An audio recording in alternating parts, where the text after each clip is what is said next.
we're talking about Kwame Evans, Montverde, I don't know, wing, big. I'm not really sure even like how to classify him positionally, but just a really really interesting NBA prospect with some pedigree, and another guy that I got to see in person a couple of times this year. I saw him with Montverde, and then I saw him at the Iverson Classic again. He's headed to Oregon to play with Jackson Shellstad, who's somebody that we really, really liked at the Nike Hoop Summit. So, what has been so intriguing to you about Kwame Evans? I think he's weird to me. And when I texted you, I was like, he's a lot of fun. But the more I think about it, like he is fun, but he's also funky. He's kind of weird. It's hard to. I can't even really put him. I can't even really think of a good comp for him right now. Just like the way he moves at times kind of reminded me of slow-mo a little bit, but then also not, because like sometimes there are these like athletic moments with him where I'm like, hey, where did this come from? Like there's a fluidity to his game, which is really interesting. He's also huge. He's like probably gonna be like, if they measured him today, he's probably like 6'9, 6'10, big dude. Listed at 6'10, I believe. Yeah, I think he's weird, but the biggest thing that I've been thinking about with him is I think he was carrying some baby fat. Like I think he was still like 17, 18, still hasn't like fully reached his athletic physical peak yet. And not that I'm saying he's fat, but you get what I'm saying. Like he's not like he's not toned. Right, he's not toned. Yeah. He's not like ripped up. Like some guys just naturally look kind of like shredded at that point. Like he's got the kind of frame that you would expect somebody to like kind of look like muscular. Yeah. You know? And he doesn't have that. He's a high school kid. Yeah, I remember Baron Davis telling a story about how in high school he would play like pickup with Paul Pierce, and like after games, Paul Pierce would run like all day long and then eat like 12 cheeseburgers on the side of the court, right? And like, like Paul like never had muscle definition, but was always like a really tough player, and like in college and even early on had athleticism. But I think with Kwame, Kwame Evans Jr., whatever, I think he's got a little bit of that. Not that he's gonna like never have tone or definition or whatever, but I think like what we saw in high school was like just not fully developed yet, right? So I think in terms of his physique and stuff, I think it's only going to get better. He looks like a guy that I think is going to add muscle. He's got like a little bit of like longer leg syndrome, a little bit, where like sometimes the way he moves around the court, it seems like he's just like kind of waddling and sticking his butt out. But I like him a lot, dude. Like I like the jumper. I know the percentages weren't great, but I like the jump shot, how it looks. I feel like it's going to be interesting to see how he's utilized in Oregon and what type of actions they'll run with him and Shellstad, some pick and pop, pick and roll, all types of stuff. I thought even attacking the rim at times that, not an elite athlete, but I thought he used his length well. There are times where he'd really put his shoulder into guys to create space and to kind of get a layup up. So I don't know. I think there are just a lot of different aspects of his game that have me really, really intrigued and have me wondering like, okay, he's going to be in college with a really good point guard in Shellstad. I think his body and physique will only get better. And if he is given the freedom to kind of continue to, spread his wings and try different things, I think the type of player that he might become could be really, really interesting. So he's one of my like must-watch guys for this upcoming season. Yeah, because he's got the size and seemingly it looks like the length that like you could envision him playing like small ball 5 in the NBA. Yeah. In a lot of ways, like his frame and like it kind of reminds me, and the way he moves even reminds me of like Ben Simmons. Okay. Now obviously like Ben Simmons was pure point guard, like ball in his hands guy, and that's not Kwame, but like Kwame Evans in transition with a head of steam, like he is a perfectly capable ball handler, and he's got some funky playmaking ability. And I don't think he got to like super show a lot of stuff off at Montverde because that team, like, although I didn't think the team cohesively was like as good as they've been in the past last year, like their team was loaded with talent, like in that front court, like Derek Queen, Cooper Flagg, Sean Stewart, Kwame Evans, like just guy after guy, and everybody's trying to eat, right? And then Liam McNeely's kind of there, like, so Curtis Givens and like Chris Johnson, like they just had so many guys, so like not everybody's gonna really get to show off their full game. And I think he's got a lot of funky skills. So when you picture him at like 24, when he is a little bit more toned and like honing his skills, like you can really talk yourself into him being like one of the like most intriguing upside guys to come out of this class, just because there's not a lot of guys who move like him at his size. He kind of is like a wing, but is also like kind of a big. So like you said, he's funky. Really fluid. I thought he did a really good job as a cutter and moving off the ball. You can use him as a roller. You talked about like the percentages. Like he shot 19% in the EYBL, 23% as a senior at Montverde. So not great. And I think he's got a little bit of like a sidewinder rotation. I think his hand placement kind of needs work, but I kind of want to. I hope he gets like the freedom to shoot it at the next at Oregon, and I think he will. I mean, Kalel Ware, for however weird that season was, he was shooting some threes.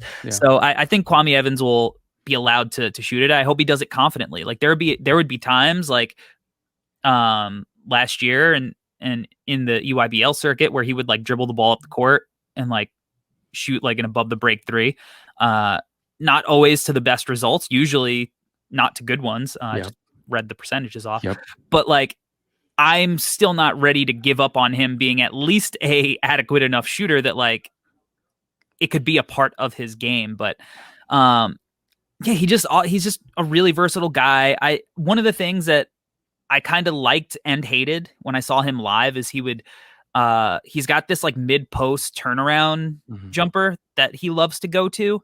And like, I don't think it's honed enough that it's something that like he should fall in love with, but it's also like something he feels really comfortable getting to and goes in sometimes and is like really interesting if he just works on the shot a little bit to make it that valuable shot. I don't know. He's weird. He's, like you said, he's funky and he's interesting.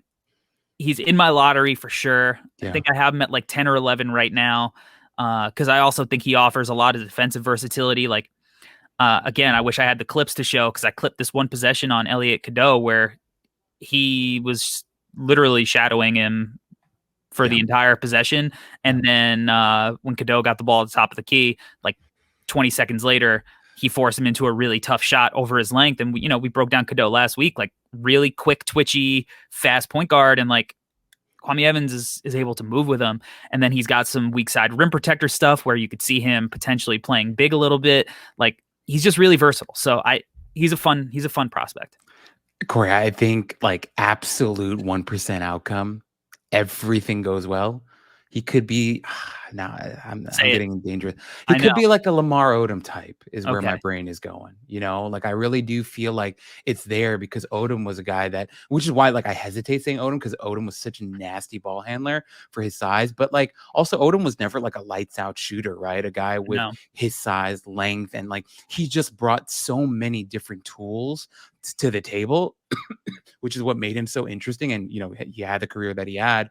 I feel like Kwame could be that type of player if everything goes right. And like I'm with you, Corey. And I even like I love what you said about him defensively. Like there are times you watch him and like he can look really lost defending on the perimeter, but then sometimes it's like he'll have these flashes where it looks pretty decent too, and you're just like, okay, cool. Like if he can find a middle ground where you're not asking him to be an absolute stopper on the perimeter every time, but if he can hang a little bit, then we're talking about a really freaking intriguing prospect. So I'm with you. I really like his game. Currently, I have him at number 7 on this weird board that I have going on. So where he actually is in my brain, I'm not sure, but he's like one of the guys that like I'm really in love with right now preseason, but of course that could change.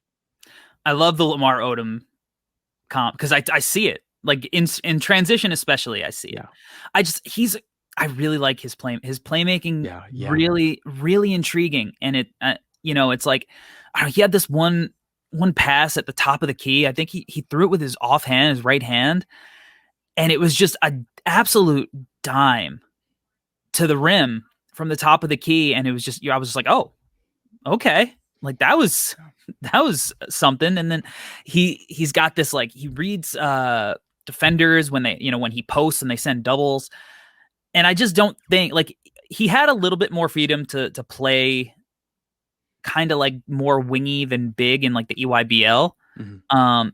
But yeah, I totally see some of the flashes of Lamar Odom. Like you said, he doesn't have the consistent ball handling to, be that point forward. But like, I think you say Lamar Odom for a similar reason to why I kind of mentioned like Ben Simmons. Like there is that fluidity at his size that is really appealing to go along with some of like the playmaking chops.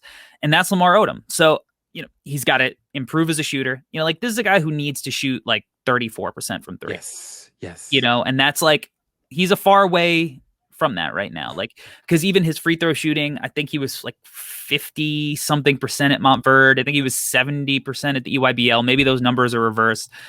So like he hasn't been consistent as a free throw shooter. Obviously, the percentages are not great from behind the 3-point line, and that shot is going to open up a lot because he does have this really funky perimeter game. But he's a high school prospect. He's not a finished product, and he is going to be one of these guys that I think you buy into the tools, but also he might have enough without the tools that he could still find his way onto the court and develop. Because that's really important. Like when you're buying into a tools guy, they have to have enough that they could actually develop and have some freedom. So what else do they offer? I think he offers enough of the other stuff that you can kind of be patient with the more raw skill set that he has. Yeah. No, 100% Corey. Like he's got size, he's got length. I think watching him play defense sometimes was a little tough. If I'm being totally fair, I love the kid, but like sometimes he's just like hunched over and just looks completely lost. And I'm like, all right, he's in high school, he's figuring things out, like it's okay. But he's definitely gonna be a guy that I'm a little irrationally high on him right now, so I probably need to calm down, but I like him a lot, dude. And everything that we've said so far, that should give you reason to be excited because now you're going to look at him in his freshman season playing there in Oregon, and we're going to see how he's utilized there, the type of synergy and, relationship that he builds with Shellstad and the type of two-man game that they can run and how he's utilized. All that stuff's going to be really, really fun. So once again, for me, like the tools plus his size, and I know the shooting percentages are not good, but I don't hate how the shot looks at times. So I'm going to be optimistic. I'm going to continue to stay optimistic on Kwame Evans. Yeah, I think that is a completely fair outlook, especially now at this point. Nothing concrete. He could, have a 3-game stretch to open the season where he's getting like 6 minutes a game. We're like, all right.